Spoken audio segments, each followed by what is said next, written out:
This conference will now be recorded.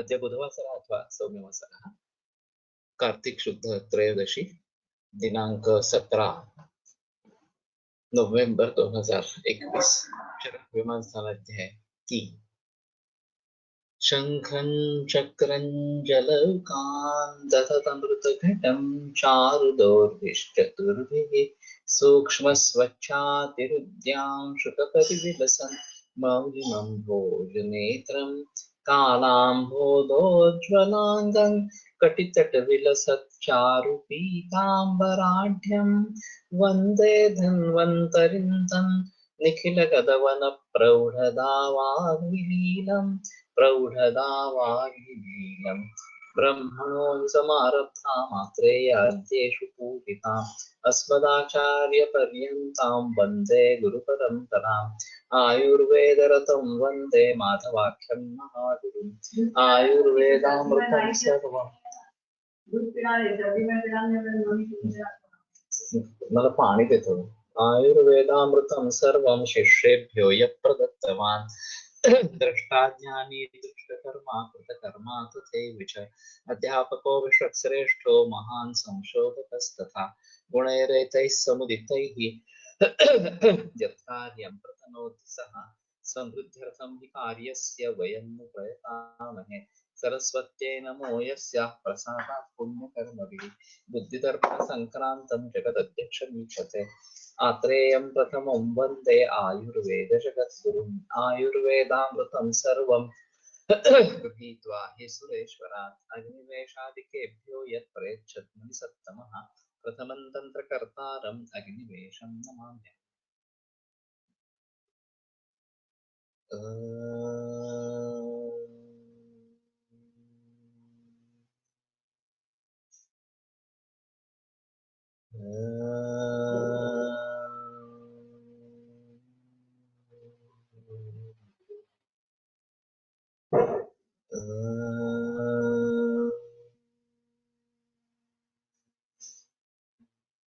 Om Shanti शांति शांति।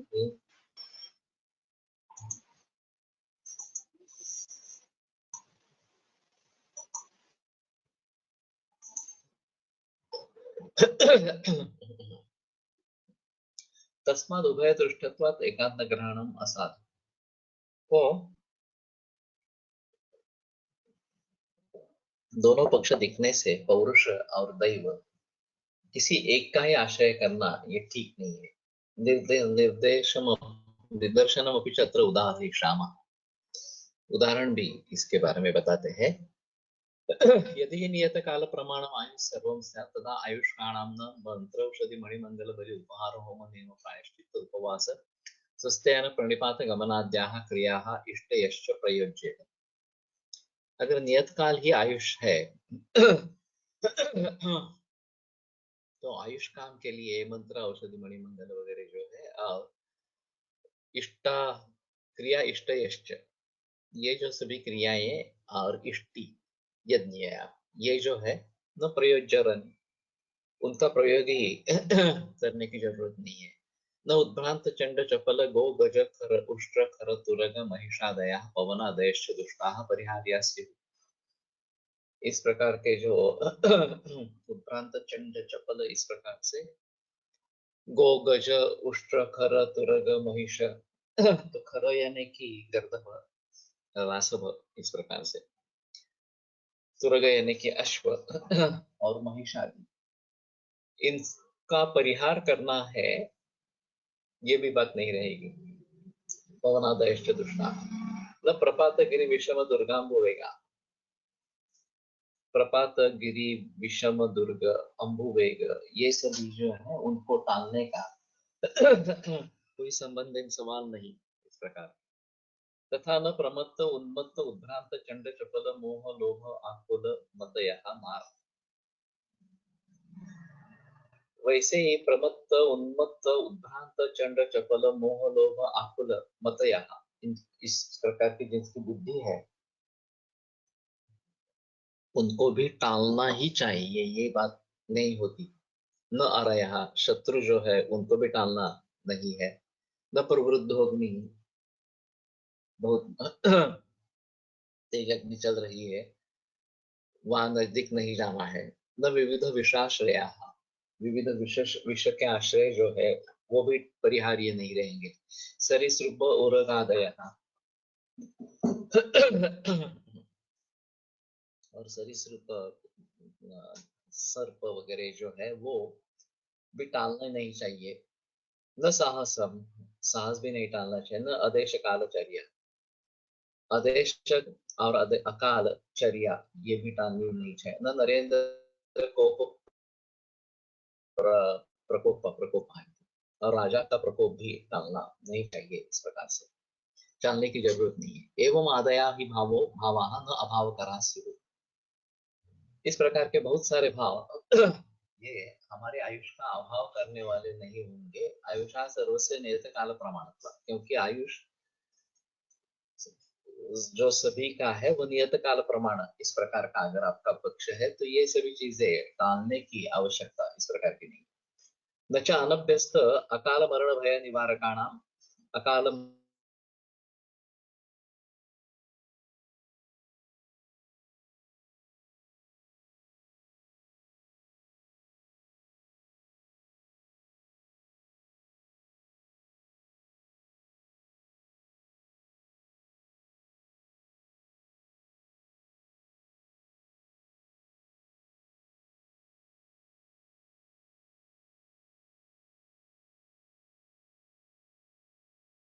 वो मेरा इतने वर्षों के बाद है इस प्रकार।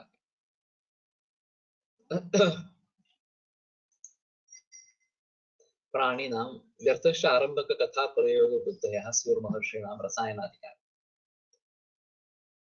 और आरंभ कथा प्रयोग बुद्धि वगैरह जो है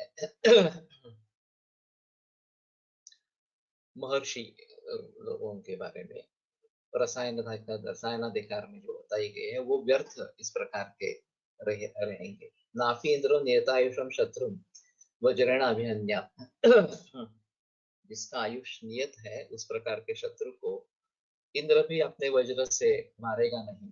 न अश्विनो अर्थम भेषजेन उपपादयेगा, अश्विनी कुमार रुग्ण जो है उसको भेषज से ठीक नहीं करेंगे। न महर्षा यथेष्टम आयु तपसा प्राप्त, और महर्षि लोगों को उतनी इच्छा के अनुसार आयु तप से प्राप्त नहीं होगा। न च विदित वेदित व्यामहर्षयः सुरेशाः सम्यक् पश्येयुः उपदेशेयुः आचरेयुर्वा, और जिनको सभी के बारे में जो भी जानने की चीजें हैं वो सभी के बारे में वो जो जानते हैं महर्षि इस प्रकार के और देव, वो ठीक तरीके से देखेंगे नहीं, उपदेश भी नहीं करेंगे, वहाँ आचरण भी नहीं करेंगे इस प्रकार से। अपि च सर्वचक्षुषाम् एतत् परं यत् ऐन्द्रं चक्षुः इदं च अपि अस्माकं तेन प्रत्यक्षं, तथा पुरुषसहस्राणाम् उत्थाय उत्थाय आहवं कुर्वताम् अकुर्वतां च अतुल्य आयुष्टत्वम् आयुष्टम्। सर्वचक्षुषाम् एतत् परं यत् ऐन्द्रं चक्षुः, सभी नयनों के ऊपर ये इंद्र का चक्षु इस प्रकार का है। इदम च अपि अस्माकं तेन प्रत्यक्षम, इंद्र से आयुर्वेद अवतरण भूमि पर हुआ है तो आयुर्वेद का अवतरण ही नहीं होता इस प्रकार से। यथा पुरुष सहस्त्राणाम उत्थाय उत्थाय आहवं कुर्वत, हजारों लोग इकट्ठा आकर युद्ध कर रहे हैं, अकुर्वतांच और नहीं कर रहे हैं, अतुल्य आयुष्टवम, इनका आयुष अतुल्य इस प्रकार का नहीं होता। अतुल्य तो आयुष अतुल्य होता है इस प्रकार का हमारा प्रत्यक्ष है। तथा जातमात्राणाम अप्रतिकारात् प्रतिकाराच्च, उसी प्रकार जो विकार निर्माण हुए हैं जातमात्र तुरंत उसका अप्रतिकारात्, उसका प्रतिकार नहीं करेंगे, और प्रतिकार करेंगे तो अलग अलग बातें इस प्रकार की होगी। अविश्व विश्व प्राशीनाम च अतुल्यायुष्वमेव, तो विश्व प्राशन करने वाले हैं और विश्व प्राशन नहीं करने वाले हैं उनका अतुल्य इस प्रकार का आयुष होगा। तो ये भी हमारे लिए एक अलग मुद्दा हो सकता है। जो लोग नैसर्गिक आहार पर उतर गए हैं, उनके सेवन में ये जो आहार से जहर जा रहा है वो नहीं रहेगा, और जो जहर खा रहे हैं, पारंपरिक आहार जो अभी मिल रहा है बाहर वही ले रहे हैं, तो उन दोनों के आयुष में अतुल्यता इस प्रकार की होगी। जो जहर नहीं खाने वाले हैं उनका आयुष ज्यादा होना चाहिए, रोग विरहित इस प्रकार का होना चाहिए। तो दशतुल्य योगक्षेमः उदपानघटानां चित्रघटानां च उत्सीदताम्।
हितोपचार जिसका मूल है इसी प्रकार का है।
अभी सुना दे रहा है।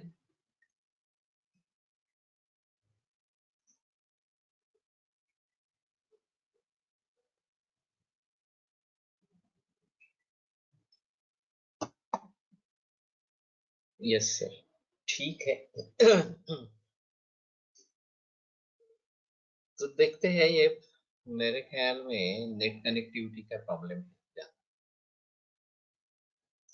तस्मात् हितोपचार मूलम जीवितम। तो जीवित जो है वो हितोपचार मूल इस प्रकार का है। अतो विपर्यान मृत्यु, इसके विपरीत अगर है तो मृत्यु हो जाती है। अहितोपचार इस प्रकार का अशात अर्थाचा प्रश्न स्वभाव परमवाद वर्णन करताना विचारला आहे।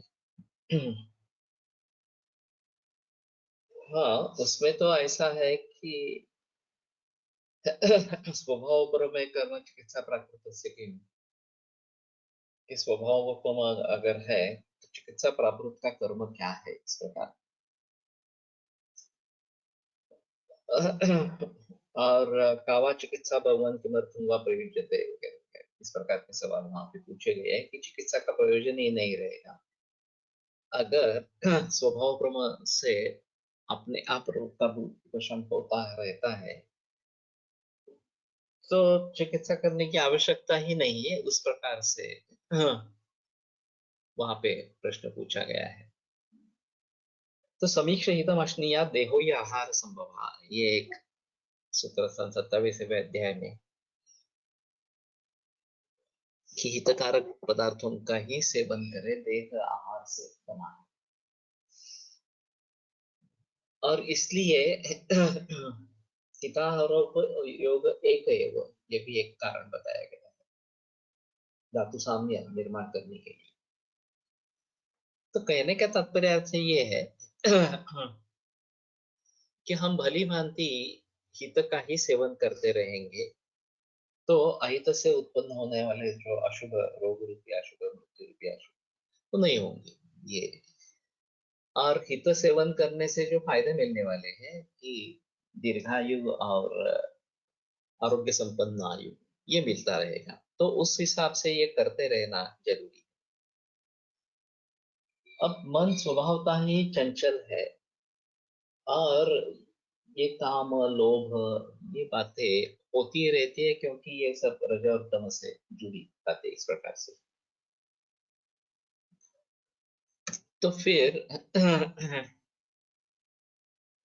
इस प्रकार से अगर हम उनके ऊपर काबू पाने की कोशिश करेंगे तो हमें सुख मिलेगा नहीं मिलेगा, ये एक अहम मुद्दा है। इस प्रकार से अगर जीना है और हमारी बहुत सारी इच्छा आकांक्षाओं पर पानी फेर देना है कि नहीं कुछ नहीं करना उसमें से, क्योंकि वो अहितकारक इस प्रकार का है।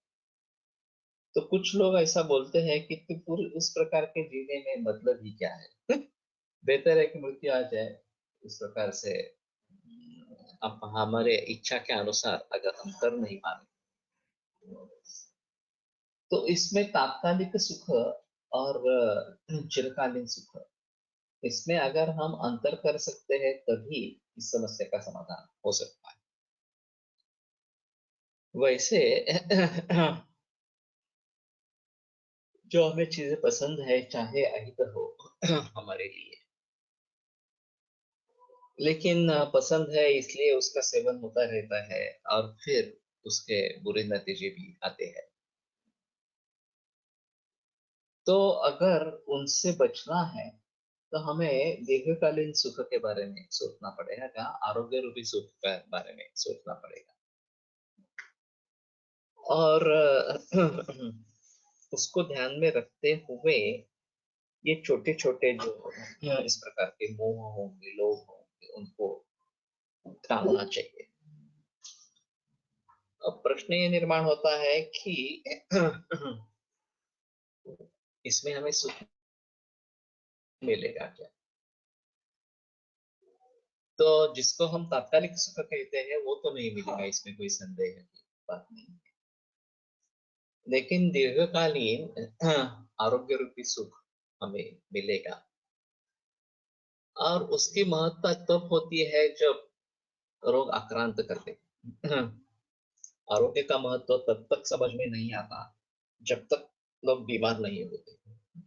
बीमार होने के बाद अरे ये तो बहुत ही दुख है और इससे छुटकारा पाना जरूरी है तो इसके लिए हित सेवन करना जरूरी है, इस प्रकार के मुद्दे पर लोग आ सकते हैं। लेकिन फिर भी जब तक सब कुछ ठीक चल रहा है आपाततः ही सही, तब तक ऐसा नहीं लगता कि अरे इसमें परिवर्तन लाना है परिवर्तन करने की कोई जरूरत नहीं है, ऐसा ही चलता रहना है इस प्रकार से। और यही मूल है सभी प्रकार की बीमारियों का। और अभी इसमें दिशाभूल भी हो सकती है क्योंकि ये जो 40 चेकअप्स है या अभी 30 चेकअप्स है उसमें सभी रिपोर्ट्स नॉर्मल है, तो हमें लगता है कि नहीं हमारा स्वास्थ्य ठीक है, हमें जो लग रहा था कि स्वास्थ्य में कुछ गड़बड़ है वो तो नहीं है इस प्रकार से। और फिर हम आश्वस्त हो जाते हैं कि ठीक है, कुछ करने की ज़रूरत नहीं, जो है वैसा चल रहा है वैसा ही चलने दो। और बाद में जब तकलीफ होती है, तो शुरू में तो एलोपैथी में जाते हैं। सिम्प्टोमेटिक रिलीफ हो जाती है, तो भी लगता है हाँ ठीक है, थोड़ी गड़बड़ थी लेकिन ये बीपी शुरू हो गया, गोली खा ली, तो बीपी ठीक है। या डायबिटीज हो गया, उसकी गोली खा ली, डायबिटीज भी ठीक है, कंट्रोल शुगर है, इस प्रकार से। तो और कुछ आगे करने की जरूरत नहीं है, इस प्रकार से। तो इसमें एक अहम मुद्दा इस प्रकार का रहेगा कि हम मूल रूप से चिकित्सा कर रहे हैं या नहीं कर रहे हैं। अगर मूल रूप से चिकित्सा नहीं कर रहे हैं, तो ये जो हमारा मानना है कि हम स्वस्थ है, वो झूठा रहेगा। और बाद में पछताने की नौबत इस प्रकार की आ जाए। अभी एलोपैथी ने पूरे विश्व पर अपना कब्जा कर लिया है, और केवल सिम्टोमेटिक रिलीफ को ही ट्रीटमेंट मानकर चल रहे हैं। और लोगों की भी कल्पना ऐसी ही की गई है कि अरे सिम्टम्स कम हो गए, बस बाकी कुछ नहीं करना है, ये गोलियां लेते रहो जन्म भर, बाकी पथ्य के बारे में सोचना है वगैरह वगैरह, ये बातें फिजूल है, कोई संबंध नहीं है उसका इस प्रकार से। तो ये काफी बुद्धि विभ्रम है, और इसमें से समाज को बाहर निकालना, पहले खुद को बाहर निकालना, ये सबसे अहम मुद्दा इस प्रकार का है। तो लोग कहेंगे कि हमें जीवन का आनंद ही नहीं मिलेगा। छोटे छोटे चीजों में जीवन का आनंद होता है, उससे हम वंचित इस प्रकार के। तो एक दूसरा मार्ग है, रास्ता है, जो ज्यादा अच्छा नहीं है, ग्रंथों का सम्मत इस प्रकार का ज्यादा नहीं है, कि ठीक है फिर तुम्हारा अग्नि बल, शारीरिक बल, मनोबल इतना अच्छा होना चाहिए कि अगर छोटे मोटे कुछ इस प्रकार से अहित सेवन हुए, तो वो बेकाबू हो जाएंगे, या ये वो फिर काम नहीं करेंगे और स्वास्थ्य बना रहे। फिर भी अच्छा पक्ष नहीं है, लेकिन अगर हम वो भी लेना चाहते हैं और आरोग्य, चिरकालीन आरोग्य भी चाहते हैं, तो ये बात ध्यान में रखनी पड़ेगी। तो कितने दिनों के बाद अपत्य सेवन थोड़ा कर सकते हैं, ये एक अहम मुद्दा होता है। हम सुझाव देते हैं कि सप्ताहेन गुणालाभे क्रियामन्यम प्रयोज्य, एक सप्ताह एक किसी चीज का प्रचलन चलता रहता है इस प्रकार से। तो कम से कम हर सप्ताह में तो नहीं होना है सेवन, जो है महीने में एक आध बार, 2 महीने में एक आध बार, चार छह महीने में एक आध बार ऐसा कुछ खाते हैं, तो फिर तकलीफ नहीं होगी।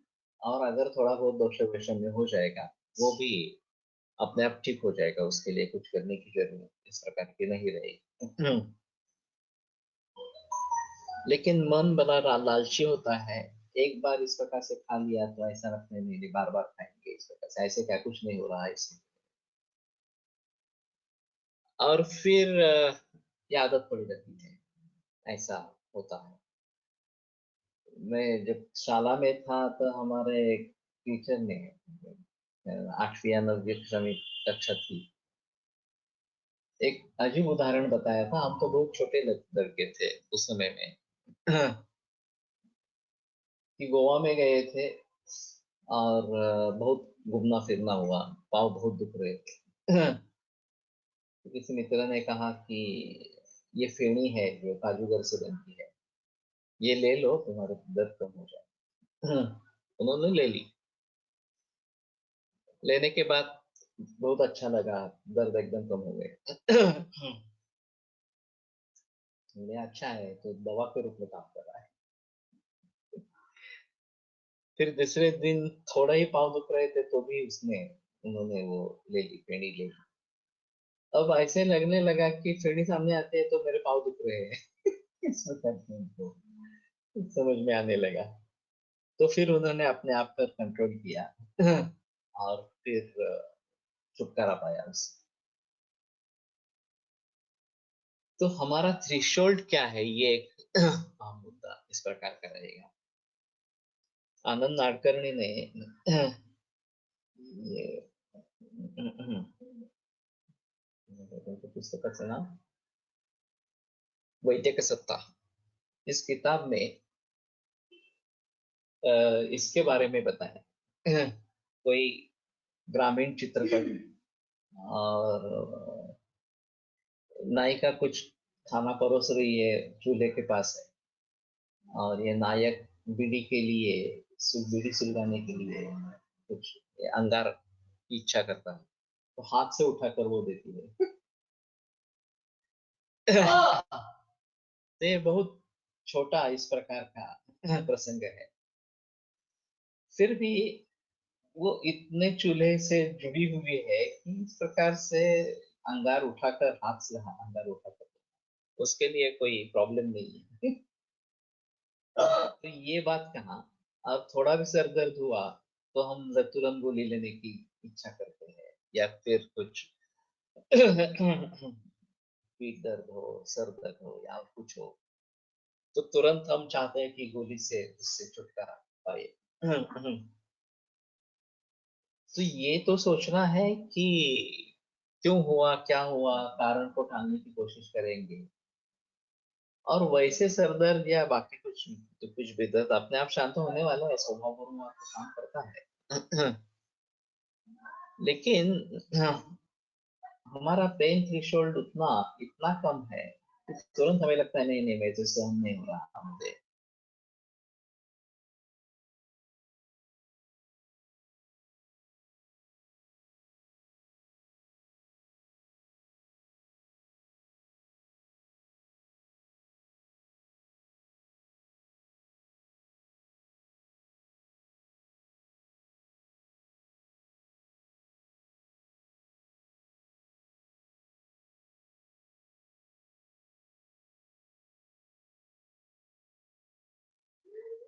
अभी दर्द हुआ तो ये तेल लगाना सेकना किसी के बस में ही नहीं है।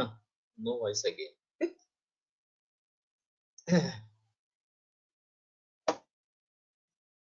कि किसी को याद ही नहीं है ऐसा कुछ करते थे पुराने जमाने में,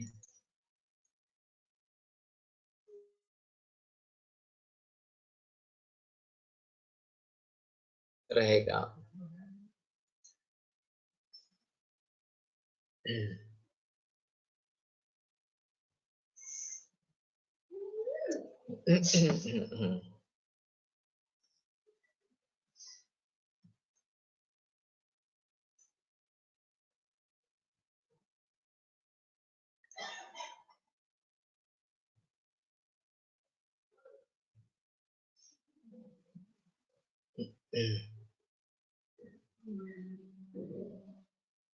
मैं मोबाइल से कनेक्ट होता हूँ, ज्यादा बेहतर रहेगा।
हेलो।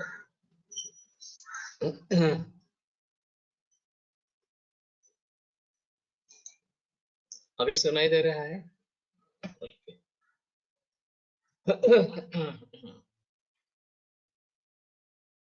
तो एलोपैथी में जैसे सिम्प्लीमेंट थेरेपी का बोलबाला चला, तभी मानसिकता ही चेंज हो गई, बदल गई। पुराने जमाने में ये तेल लगाना, सेकना, अजवाइन वगैरह लेना, ये बातें होती थी। और उससे रिलीफ भी होता था और वो ट्रीटमेंट थी प्रॉपर। एनाल्जेसिक लेना ये ट्रीटमेंट नहीं है, लेकिन लोग उसको ट्रीटमेंट समझने लगे।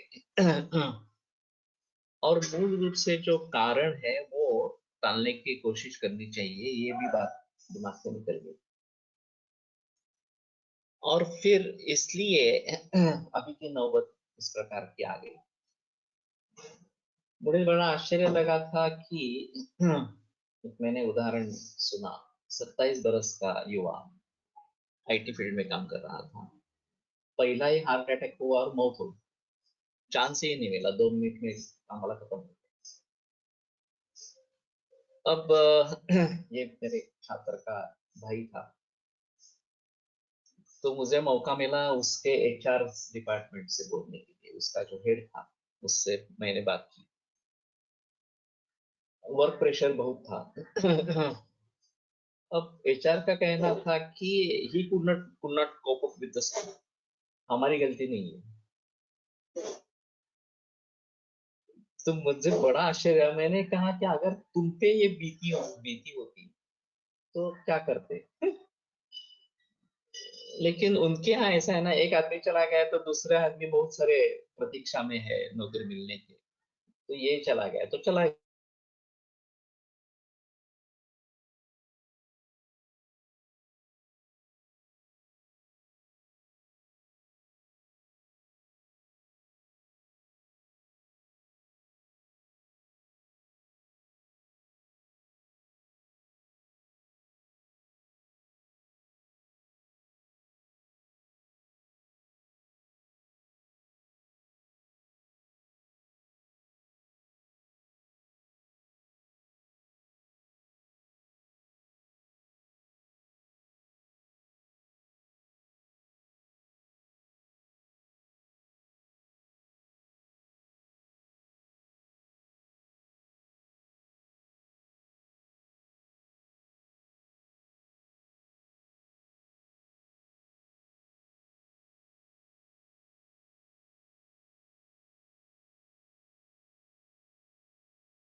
हाँ, मेरा कंप्यूटर अपने आप बंद हो गया। अभी सुनाई दे रहा है? ओके। तो कहने का तात्पर्य अर्थ ये है कि हमारी मानसिकता इतनी बदल गई है कि इस प्रकार का कोई हादसा होता है तो भी लोग कहते हैं कि ठीक है, होता है, स्ट्रेस रहता है, स्ट्रेस को कोप अप करना आपके लिए आवश्यक है। अगर आप नहीं कर पाते हैं तो यू आर अनफिट, तो ठीक है, आप मर सकते हैं, कोई प्रॉब्लम नहीं है इस प्रकार से। तो ये बड़ा अजीब इस प्रकार का माहौल इस प्रकार का है। तो स्ट्रेसफुल सिचुएशंस नहीं होनी चाहिए, ये एक अहम मुद्दा इस प्रकार का रहेगा। सिर्फ वही कारण होगा ऐसा भी मैं नहीं मानता, बहुत सारे कारण उसके साथ में हो सकते हैं, लेकिन उन सभी बातों को टालना हमारे लिए आवश्यक इस प्रकार का रहेगा। और भली भांति जिए, ये एक मुद्दा अहम इस प्रकार का रहेगा। तस्मात् हितोपचार मूलम जीवितम अतो विपर्यान् मृत्यु। हितोपचार मूल इस प्रकार का जीवित है, और उसके विपरीत अगर करेंगे तो मृत्यु ही होता है इस प्रकार। तो अभी आधुनिक वैज्ञानिक ने लोगों की मानसिकता ही बदल दी। कार्य कारण भाव होना है, ये भी बात बदल दी, और पथ्यापथ्य विवेक होना है, ये भी बात बदल दी। और वो समझते हैं कि आपको तुरंत लाभ चाहिए तो आप एलोपैथी में शरण जाइए, क्योंकि बगैर कुछ रिस्ट्रिक्शंस आपको स्वास्थ्य मिल जाएगा। ये स्वास्थ्य है या नहीं है कोई देखने के लिए गया नहीं इस प्रकार से, लेकिन उसी को लोग स्वास्थ्य समझने लगे, सिम्टोमेटिक रिलीफ को ही स्वास्थ्य समझने लगे। और ये मुसीबत अभी की जो आ रही है, अचानक कैंसर हो गया, अचानक हृदरोग हो गया, अचानक और कुछ हो गया इस प्रकार से। मुझे बड़ा आश्चर्य लगा कि ऐसे कैसे हो सकता है। कुछ ना कुछ तो कारण परंपरा होनी चाहिए, और फिर अचानक हार्ट अटैक हुआ, अचानक कैंसर हुआ, एक बस इस प्रकार की बात हो।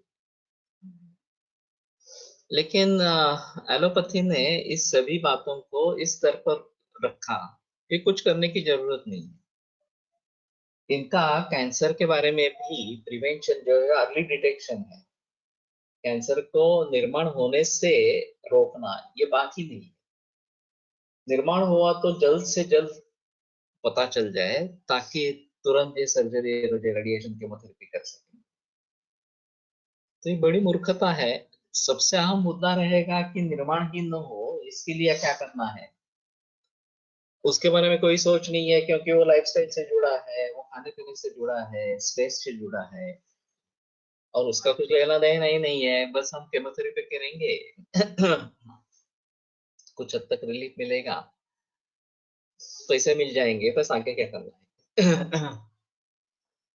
वो बार बार दोहराता रहता है, लोग मरते हैं, कोई प्रॉब्लम नहीं है। सिर्फ फार्मेसी को कोई प्रॉब्लम नहीं पड़ी, लोग मरते हैं तो मरते हैं, फार्मेसी को तो फायदा होता है, उसको कोई संदेह नहीं उसमें, उसके बारे में।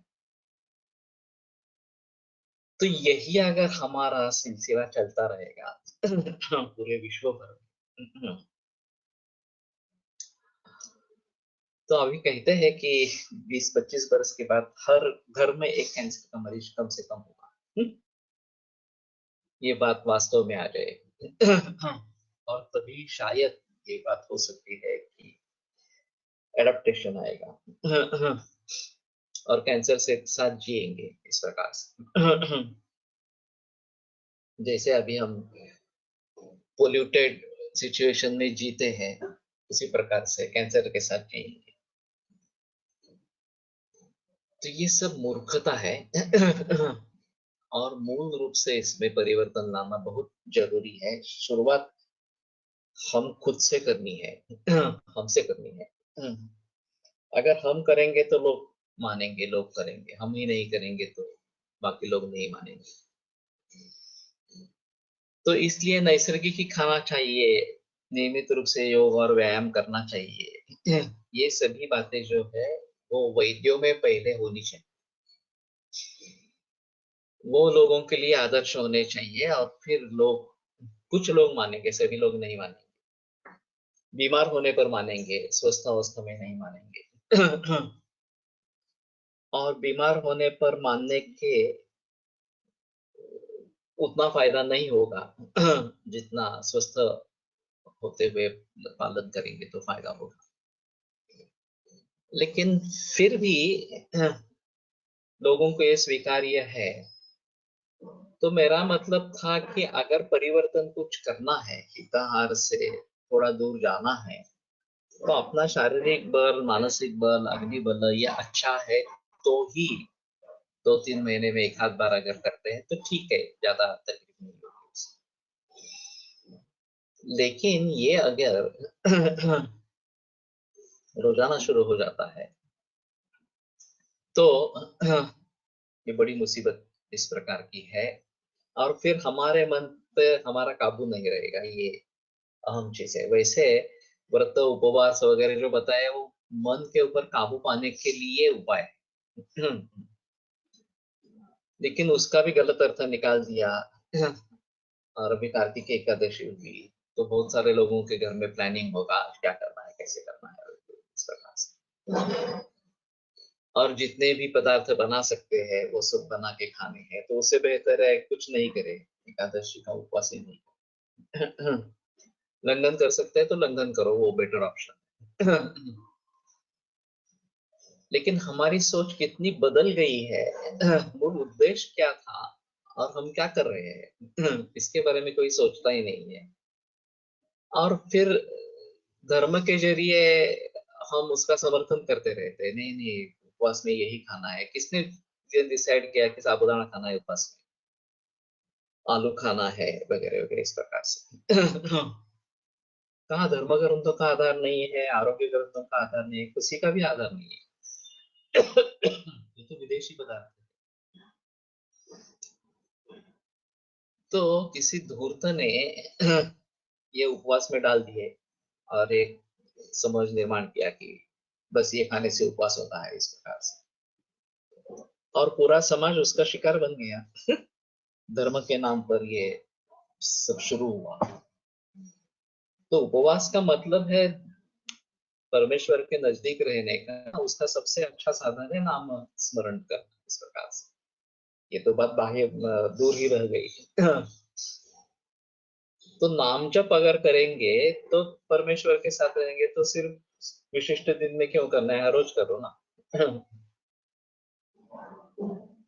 लेकिन अभी फिलहाल परिस्थिति ऐसी है कि लोग इसी को उपवास मानते हैं, और हम कितनी भी कोशिश करेंगे तो भी बदलने के लिए तैयार नहीं होते। मेरी माँ भी नहीं मानती थी। अंत तक वो उसी तरह तरीके से उपवास करती रही। मैंने छोड़ दिया उपवास करना इस प्रकार से। लेकिन उसका कहना था नहीं नहीं ये धर्म के अनुसार ये तो करना ही है, इस प्रकार से।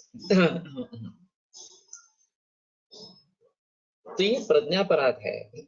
वास्तव में बुद्धिया विषम विज्ञानम विषमंच प्रवर्तन, हम समझ ही नहीं पा रहे हैं कि क्या सच है क्या झूठ है, किस मार्ग पर चलना है, किस मार्ग पर नहीं चलना है, इस प्रकार से। तो हमारी बुद्धि परतंत्र हो गई है। जो इस प्रकार के लोग कहेंगे वो हम मानने के लिए तैयार हो रहे हैं, हम खुद विचार नहीं करते ये सच है नहीं है, इस प्रकार से। तो हिताहार और अहिताहार इसमें अंतर करना बहुत जरूरी है। और वैसे हिताहार की संकल्पना भी बदलने वाली होती है, वो स्थिर नहीं है। अभी के स्थिति में क्या हित है क्या हित है, ये हर बार इस प्रकार से देखना। और वही मानस भावों के बारे में बताया जाता है। क्रोध एक अहम भाव है, और क्रोध से बच के रहना चाहिए। तो बहुत जगह ऐसा होता है कि लोग क्रोध का समर्थन करते रहते हैं। तुम उस जगह में होते तो तुम भी गुस्सा करता, इस प्रकार के समर्थन करते। कोलटकर सर कहा करते थे कि ये बात योग्य है या अयोग्य है इस प्रकार की नहीं है, हित है या अहित है इसकी बात। और निसंशय अहित है उसमें कोई संदेह नहीं है। तो अहित है इसलिए मुझे उसको छोड़ना है, उसके ऊपर काबू रखना है, ये कोलटकर सर का कहना था। अब ये बात दिमाग में घुसती नहीं है कि ये अहित है इस प्रकार से। लोग समर्थन करते रहते हैं कि नहीं नहीं, मेरा गुस्सा बराबर था और उस समय में उसी प्रकार से काम हो जाता, नहीं तो काम नहीं होता वगैरह इस प्रकार से। उसका अपने ऊपर दूसरे के ऊपर क्या असर होता है, नाकार्यमस्ति कृतस्य नावाच्यमपि विद्यते। कुछ भी कार्य कर बैठता है, कुछ भी बोल देता है इस प्रकार से।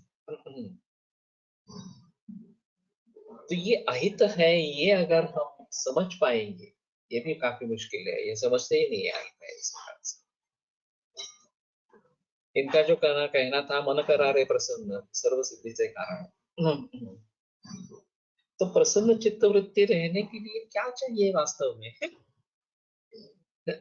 छोटे छोटे बातों से आनंद लेके तो प्रसन्न वृत्ति रहेंगी, लेकिन छोटे छोटे बातों से अगर दुख ही लेना चाहते हैं तो दुख ही मिलेगा, दूसरा क्या मिलेगा?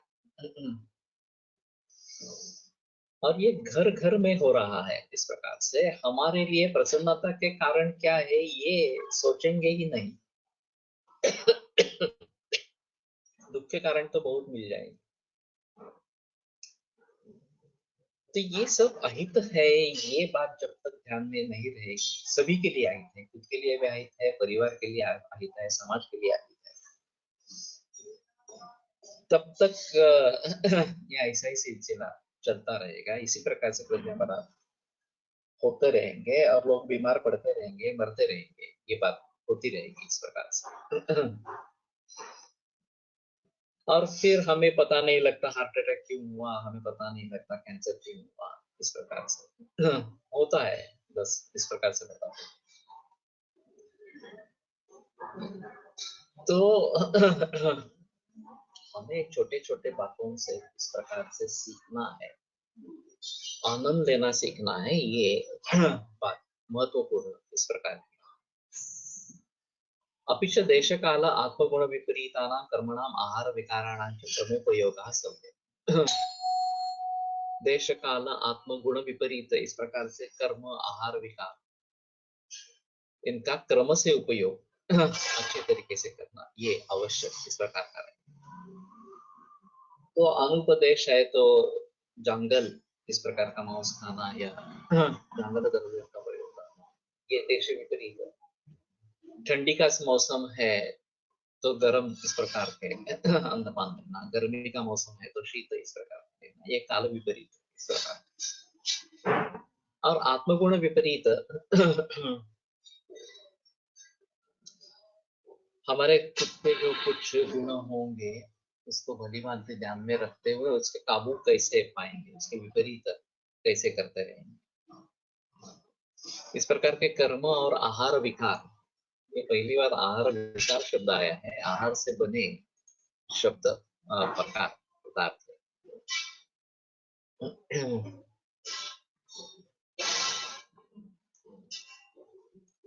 तो मूल द्रव्य और उससे बनने वाले बहुत सारे आहार विकार।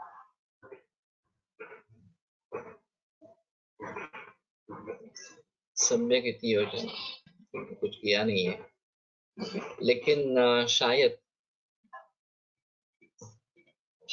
आहार विकारों के बारे में सोच सकते हैं। और दो तरीके से इसके बारे में सोचना है। अभी जो प्रचलन में है, जो अहित है, उसमें परिवर्तन कैसे लाएंगे। तो हमने कुछ प्रयास किए थे, ये लाजा से भेल का निर्माण करना वगैरह इस प्रकार से, या पानी पूरी के घटक द्रव्य जो है चेंज करके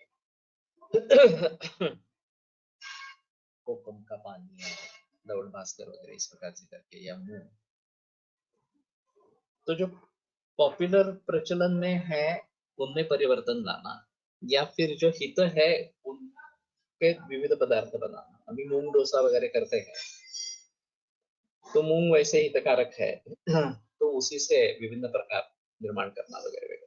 तो दोनों तरीके से आहार विकार के बारे में सोच सकते हैं, आहार से बने विविध पदार्थ इस प्रकार से।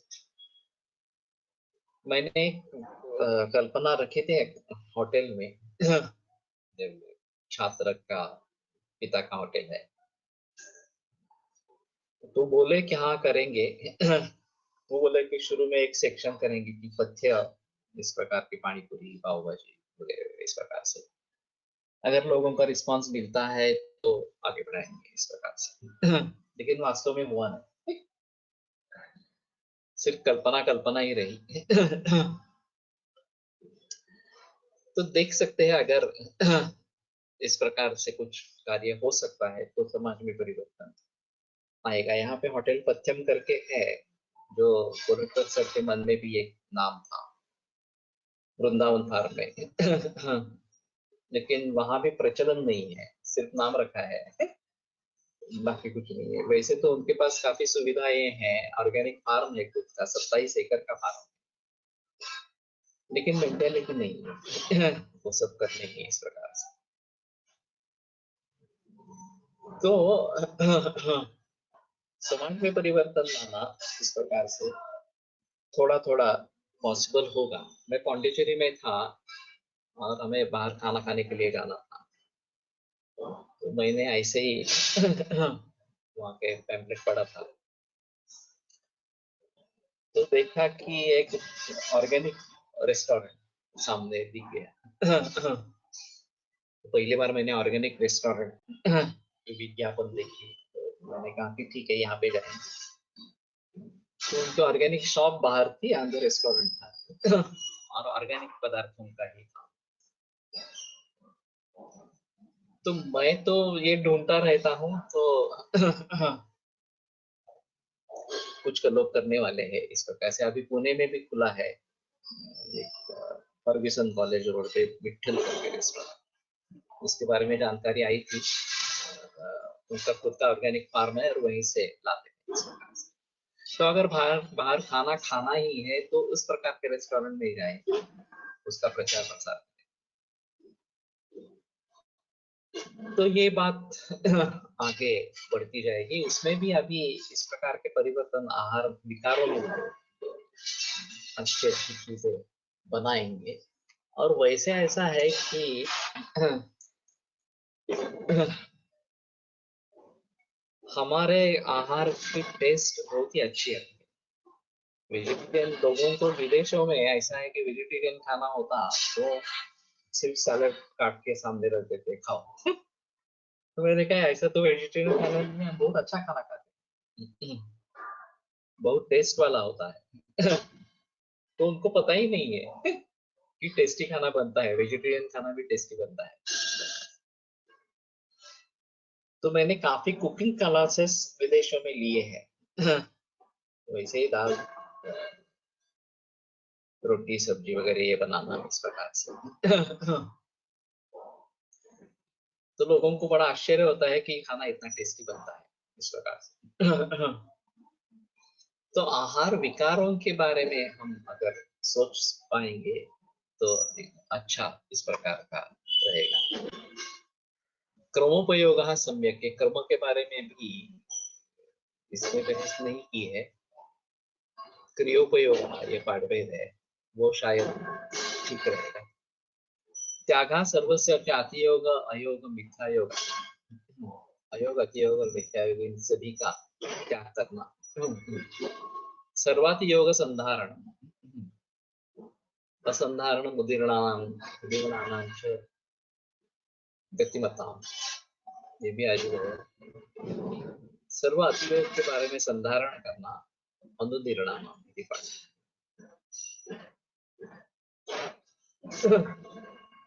अतियोग से बचना है। तो एक बार अतियोग बताया गया है, तो ये मतलब नहीं है इस प्रकार से। हमने एक अजीब केस कैंसर की देखी थी। 6 मंथ था क्लॉथ शॉप में, एयर कंडीशन शॉप था। और सभी ग्राहकों को चाय, कॉफी, कोल्ड ड्रिंक्स पिलाता था, खुद भी पीता था। लेकिन भीड़ बहुत रहती थी तो पेशाब रोकता रहता। उसको ब्लैडर कैंसर हुआ और डॉक्टर ने बताया कि ब्लैडर निकालना पड़ेगा, मसल इन्वेसिव था। तो पूछने के लिए आया कि ये बचा सकेंगे क्या ब्लैडर? तो मैंने कहा कि कम से कम 3 महीने हमें चिकित्सा के लिए चाहिए, इसलिए अगर तैयार हो तो करेंगे। फिर उसको उत्तर बस्ती दिए और ये उबड़ी का स्नेहपान दिया। 3 महीने के बाद फिर से सिस्टोस्कोपी हुई तो लोकल रिकरेंस था, लेकिन मसल इन्वेसिव नहीं था, तो केवल टीआरबीटी। फिर एक बरस के बाद 2 बार टीआरबीटी करनी पड़ी, लेकिन लोकल रिकरेंस बच गया, ब्लैडर भी बच गया और सुधर भी गया। ये काफी पुरानी बात है, 20 बरस हो गए।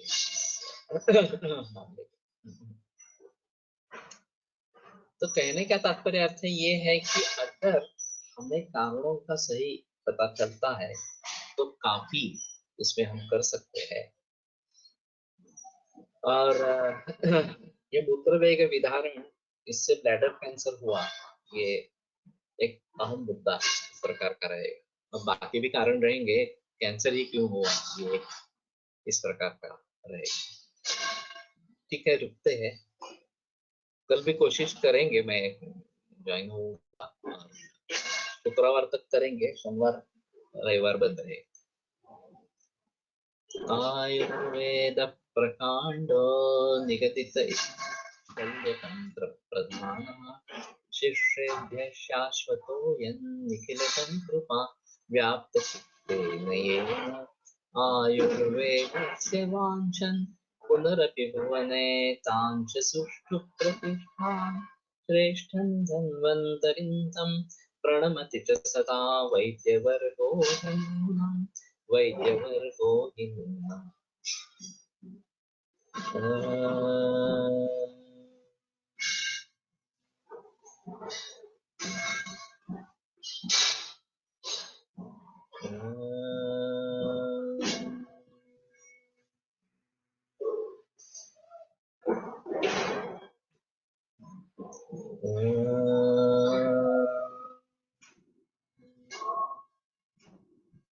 ओम शांति शांति शांति।